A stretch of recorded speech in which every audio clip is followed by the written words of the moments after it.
But hello. hi everyone, come back again to my video in my YouTube. Today I'm with Rebwar. Rebwar. What is your full name? Rebwar. Rebwar? Yeah, but it's written with a W, so that confuses a lot. Rebwar. Rebwar, yeah. Rebwar. You know what it means? No. It means someone who goes and comes, like a passerby or a traveler.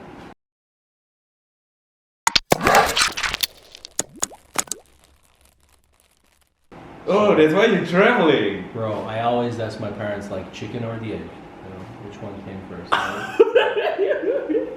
Here we are. Yeah. And he's from Finland. Yes. Yeah, and you're on the first year of working holiday visa? Yes. I arrived in Australia on Valentine's Day, or I left Valentine's. I think I arrived on Valentine's Day or something. February 2023. 23, yes. After staying in Thailand for 3 months. Yeah. And I arrived in Melbourne, stayed there for a few weeks. Yeah.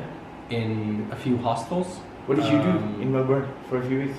Working or just holiday? My first thing was to get here and just get everything sorted out. I didn't want to like start partying and having fun and all that because I'm older, you know, I'm like 30 now. So when I came here, I was like, okay, I need to get I have the visa, so I need to get a bank account and the TFN, right? So yeah, but it can finish in one day, but not in a few weeks. No, but that's what I did, right? Okay. So I did it. The first day I was still like jet lagged a little bit, right? Okay. But I didn't feel it because I was like, oh my god, I'm in Australia, you know. But the next day I was like, okay, I'm going to the bank. I'm going to do the stuff. So I got it done in the second day. Okay. Basically, both of them. Just go into the bank, and by the way, if you come to Melbourne, everybody comes here, especially because it's like hip and cool and young people. Like most of the people you see in the streets are 20-year-olds, and this is, you know, the age category that people do the working holiday visa, right? Yeah. They're under 30. So just be aware when you come to Melbourne or maybe any other big city. There's going to be a lot of people in the banks. I went to a bank in CBD, but I don't know if it was the bank, but it was on Collins Street. Yeah. But I just went there to Commonwealth, and there were like maybe 20-30 other people there. And so I talked to the lady in the front, and I'm like, hey, I need a bank account, what do I do? And she's like, oh, there's a line, you have to wait at least 3 hours. Yeah. Really? And I was like, well, I can do that because I don't have anything else to do, you know, I'm excited to be in this country, but also like, why 3 hours? Like, can I just like book an appointment at the you know, and come back? And she's like, well, usually we don't do that, but I'll do it for you. She was being nice. So she asked me to go on the computer. There was a computer to use, and she was like, okay, go on this website and just fill in your information. And once you're done, come take a picture of whatever information there was on, and then come back to me. And so I did a few things where you go through maybe 5 pages or something, just uploading your information, and then you get like a number, something, and then you just take a picture of that. And then she told me, okay, come back, you know, 20 minutes before your time. So I went out, had a coffee, whatever, came back, and then I sat for another half an hour to an hour because it was like stretching for whatever reason. It was summertime here, which is February, by the way, so summer is different here than for the Europeans. Yeah. So it took many hours just to get this thing done. So I met up with a guy in a booth, and we talked through whatever situation and my TFN number and whatever. And he's like, okay, all good. We're just gonna send it to an address. And this is one of the things that people have to do is like find an address where you're gonna stay for at least 2 weeks to a month. Yeah. Because for the TFN it's like 28 days, right? Yeah. That you can take time. So just make sure that you have a place to send these. So I was very lucky. I did the TFN and the bank card account thing the same day, and it took literally like a week. Oh yeah. Yeah, I think like a week. And where did you send the TFN and bank account? You didn't have a hostel. Oh, so you're already planning to stay in Melbourne City for like 1 month? Yes. I had planned to stay at least for a couple of weeks. but I knew that it might take even a month, which was a bit like stressful because you're thinking if you don't have enough money, because Australia is not very cheap, right? Yeah. So you have to be sort of aware, okay, I might have to wait 1 month. What do I do? How do I survive? You know, so I'm just gonna pray and stuff. It's just really So what did you do in Melbourne? Are you working? Well, I had one friend that I met in Thailand through a mutual friend. So I met up with him, went on walks a few times. He had a place, an apartment. He said you could come and stay with me for about a week. So I did that, and yeah. Otherwise, it's just hanging out in the hostel, meeting people. I met quite a lot of people actually. I think it's when you go to hostels. Then I've done many hostels around the world, so I'm used to. Not that I'm always. I'm very introverted, normally. I'm very like, I want to keep it to myself. I want to. You don't feel. I don't seem like it. I know. You don't feel like but it. once, if I decide I like someone, I like the people. I Oh, like so the you culture. like me? I like you, of course. Why would I be here, right? Why would I do your video? So there's moments in my life when I decide now is the time to be extroverted. Now it's time to be out and meeting people and stuff, right? So the hostel situation was that when I was in Thailand, I didn't have to go to hostels because the hotels were very, very cheap, and I wanted my own privacy. I didn't want to meet people because I didn't have to. So when I came to Australia, I thought, okay, I have to not do marketing, but like do what do you call that? Like networking. Oh yeah. You need friends, you need people, you need something because you're so, especially not in East Asian, I come from the other side of the planet. So I'm like really far away from here, from home. So for me, I was like, I need to make contacts. I need to understand the culture. I need to understand this world. Although they speak English, I speak English, but it's still somehow very... The culture is different. The culture is different, and also you have to know the laws and rules and what's normal and all these things. And they're, it's not that different, but there's something in you that reminds you, like, you're really far away from your world. That's how I feel. So you stay in Melbourne for how long? Maybe like 3 weeks. 3 weeks. You didn't work at all there? No. You just That's why it was so stressful because spend money. Yeah. Well, I wasn't spending too much money. I wasn't going out. Yeah. Because I'm older, So, right? It's like I've been there. I've done that. So you cook every day in your hostel? Not every day, but like every 2-3 days. Yeah. Like it's when I first arrived here, I also arrived in Melbourne. It feels so expensive to eat out. Oh yeah, bro. Tell me about expensive. Especially coming from the Eurozone.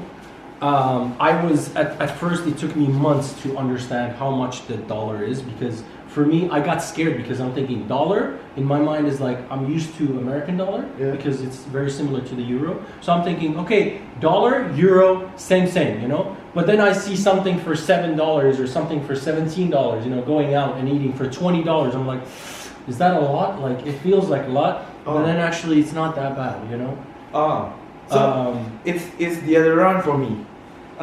In Indonesia, you can eat for a full meal. Yeah. It's like $2 Australian or $3 Australian. Right. But here, you must like for one meal. I don't think it's even full meal. Yeah, sometimes it's even full. It's full meal. It's like I think minimum is $15. If you go to Chinatown and find something to eat, but if you wanna eat like something you like, it's gonna be like 20, 22, 23. Yeah. Yeah, so it's like I this. Crazy this my favorite Chinese spot in Melbourne. Yeah. Called Beautiful. Like bowl and beautiful. Yeah. They have 2 spots in Melbourne CBD. And they make this like they make it they hand make the pasta the noodles, which is amazing, and they have this amazing chili oil, but then there's very little amount of meat in the food, I think, sort of, but that costs like $17-18. Yeah, which is it's like just over 10 euros. So which is cheapish for handmade noodles, I think. But in Europe, is it cheap to eat outside, or it's like the same price for like here, or depends. Let's say Finland. Yes. In Finland, I would say, first of all, I would say Australia is a bit more expensive than Finland, Oh, okay. but you have more variety here. So you can find cheaper things here. Okay. Smaller plates or smaller foods for cheaper. Because in Oh. Finland, we have mainly like With a big bowl with a like a more expensive. one portion, like a proper portion for one person. So that would the average is around maybe 10 euros, Yeah. which is maybe 15 $16 Yeah. Australian. So so it's like one third in the number wise in Australian dollars is more. So 10 and then 15. Sorry, I butchered. You get what I mean? I don't get it. So what do you mean? $3 Yeah. Australian is 2 euros. One Yeah. third away. Yeah. So if it's 15, you take a third, which is 5, so it's 10 Oh, euros. it's just for you to know how much is Exactly. it. That's how I look at everything, especially the first month or so. Okay. Like literally, even in Thailand, it took me only maybe a week or something to get, okay, this is like 30 or 35 is 1 euro. But like Oh, yeah. here, it's so similar, it's so Okay. close that you're like really grappling. You're like, $20, you know?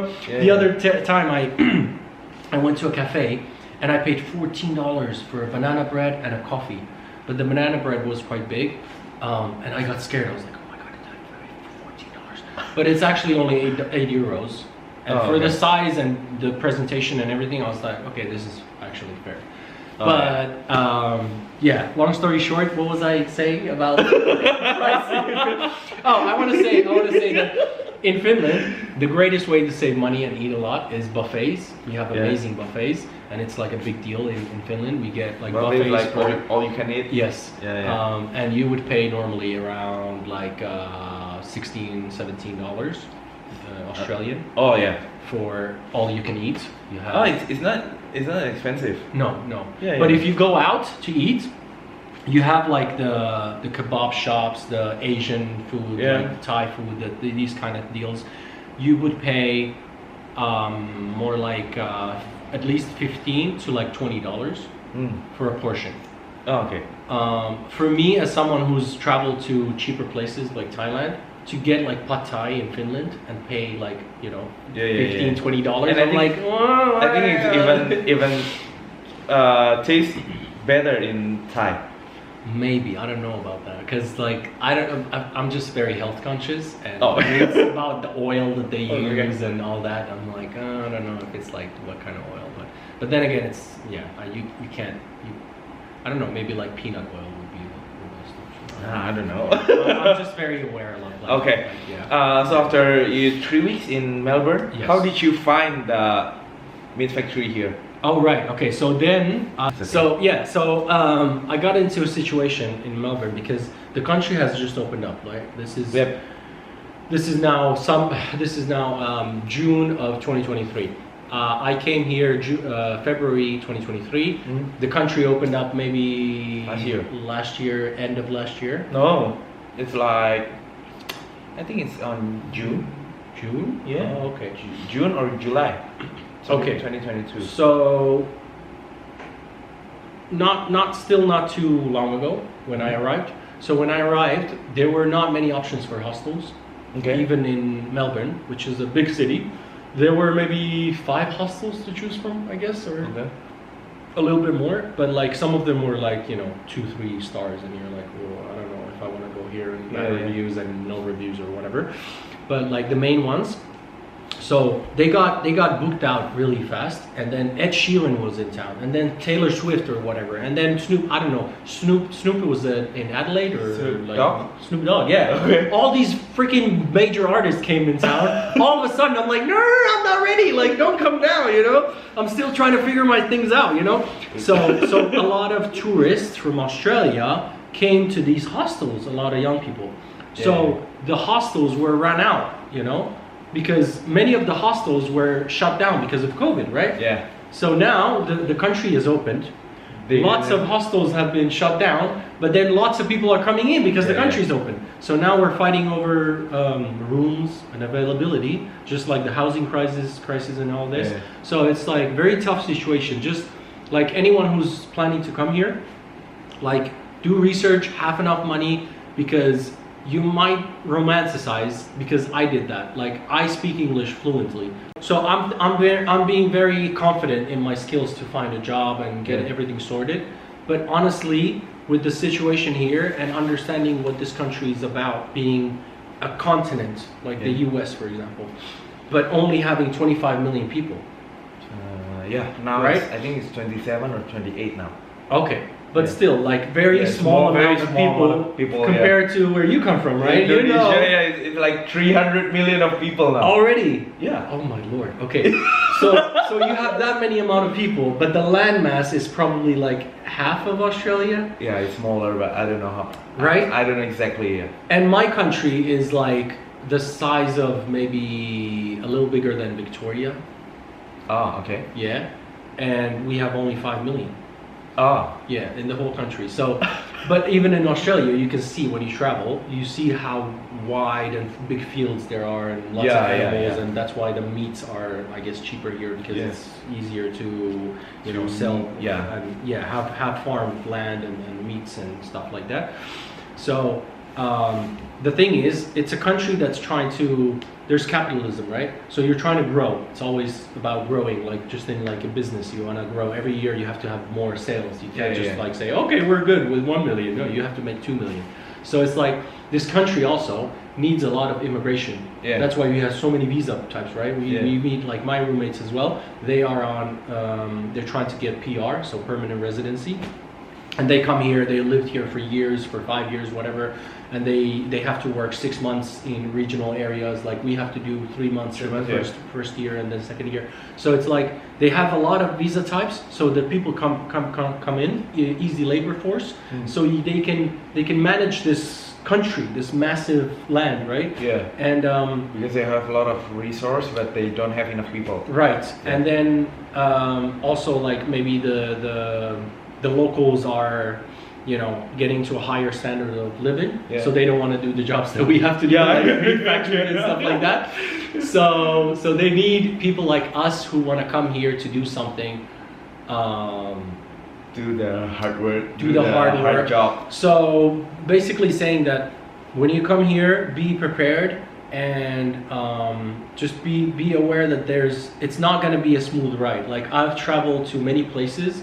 Mostly for holiday and just traveling experiences, not to work much, but like when I came here, I've never struggled to find a job as much as I did here. Like so you struggle to find a job? Yeah, like just writing, like doing all day from the morning till the evening for like a whole like 8 hours or whatever, and then in between going to bathrooms and cooking and whatnot.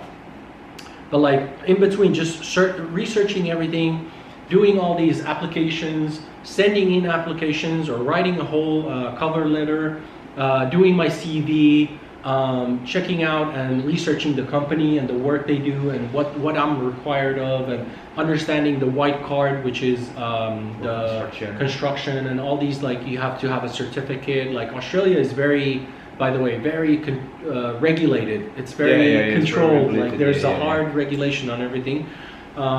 So just understanding everything. And I was working really hard for jobs and writing everything and just working for 2 weeks or over straight every day, just 8 hours or something, sending in applications, probably 20 or 30 applications I sent.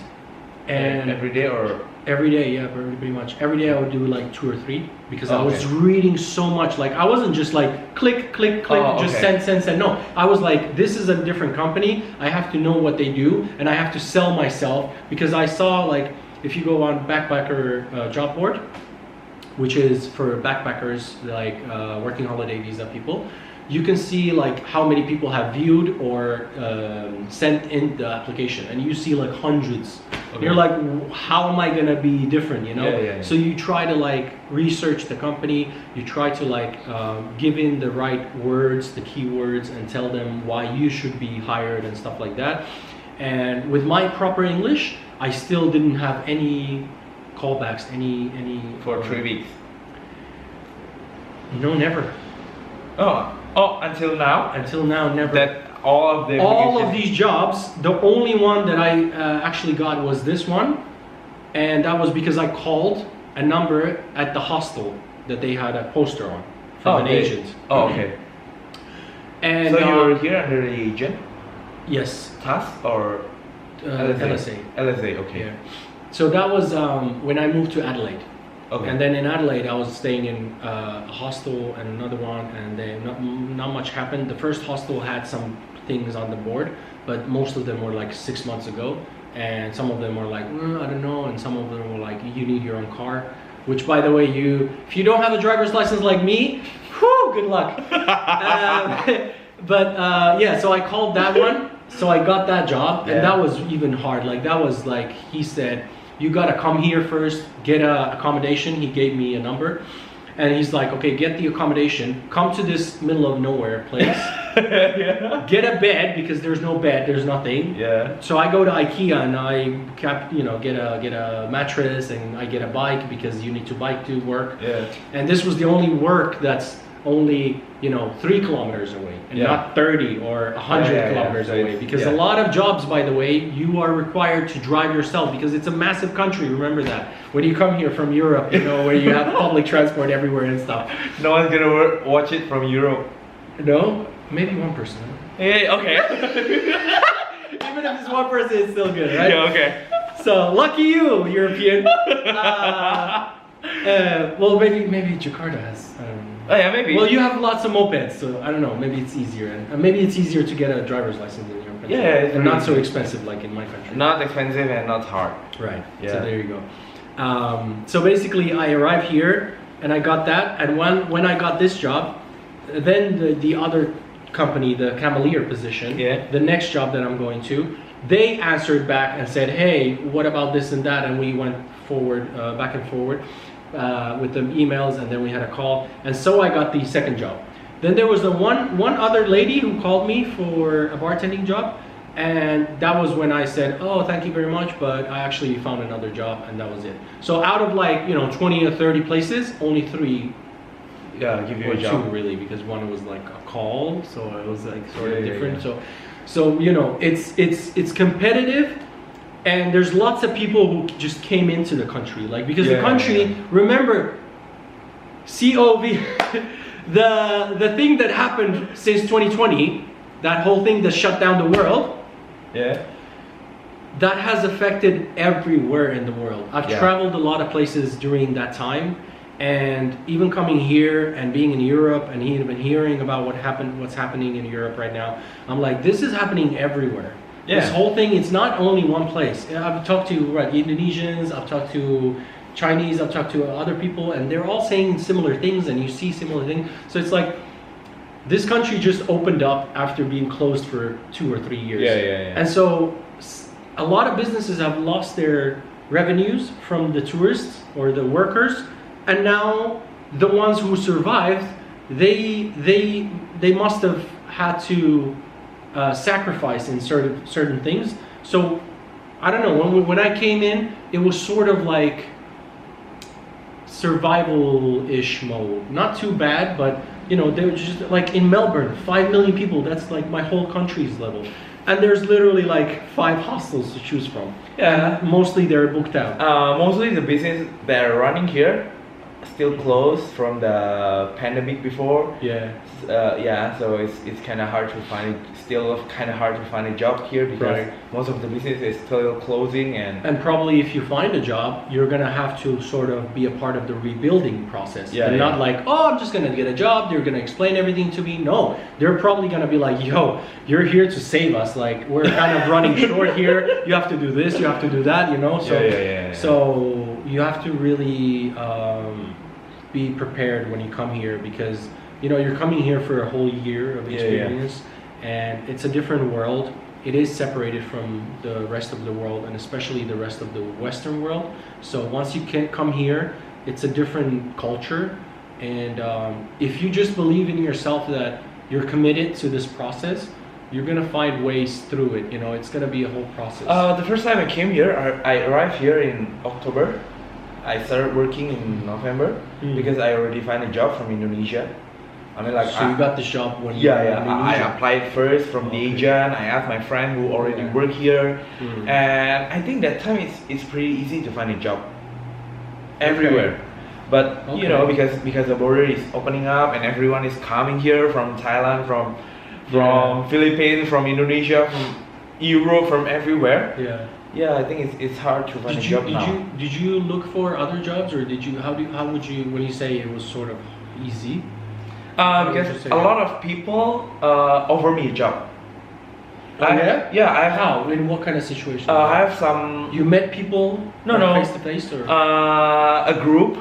Mm-hmm. It's like a group for Indonesian who live here with working holiday visa. Okay. And they usually help their bosses to find a worker, so they share the job opportunities. Yeah, and I think in March I already wanna resign from this job.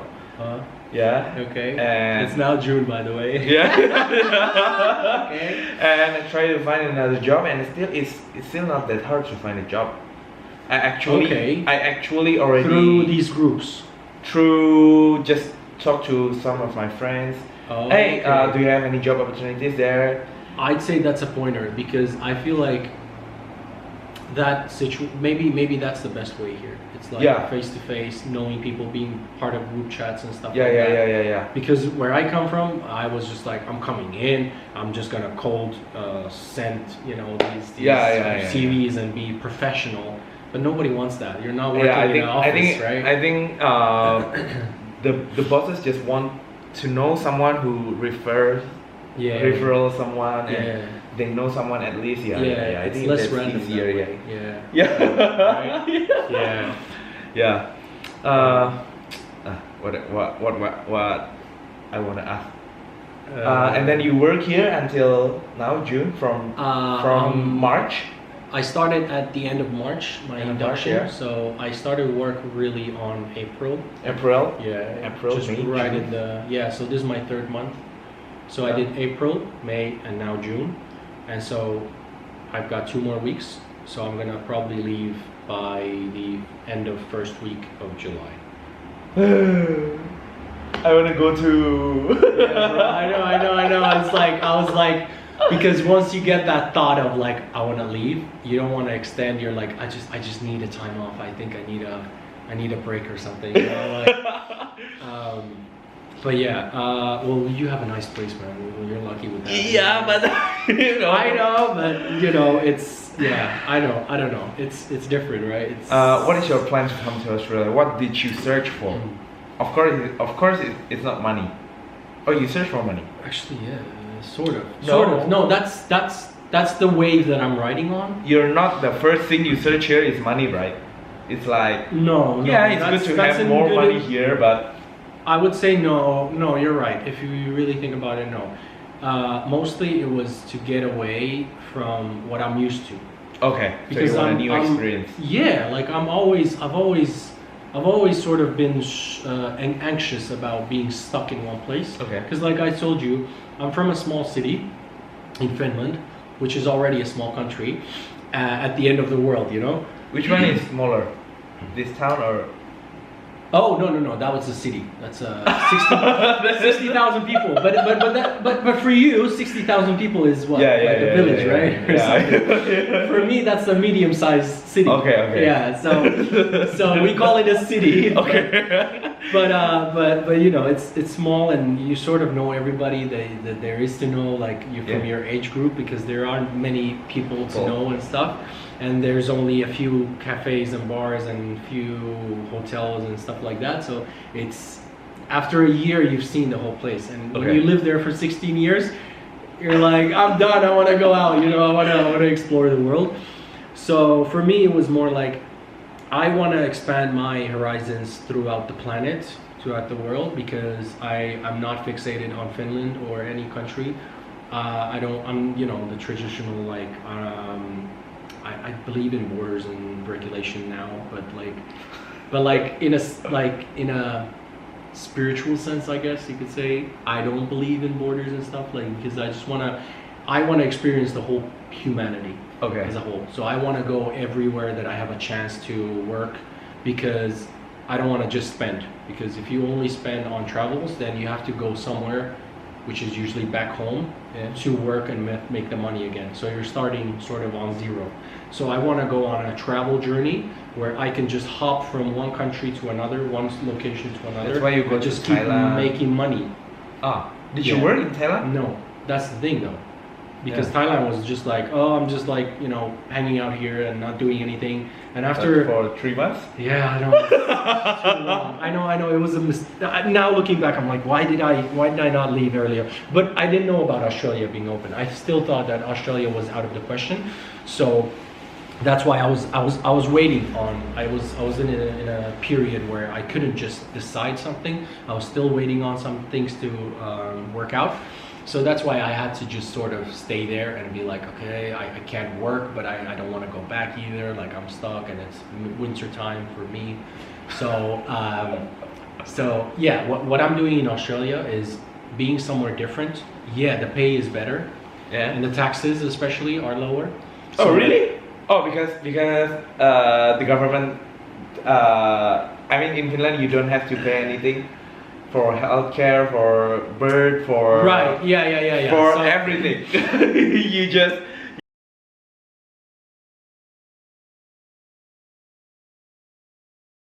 Hello, this is testing. In South Australia, border town. Boring town.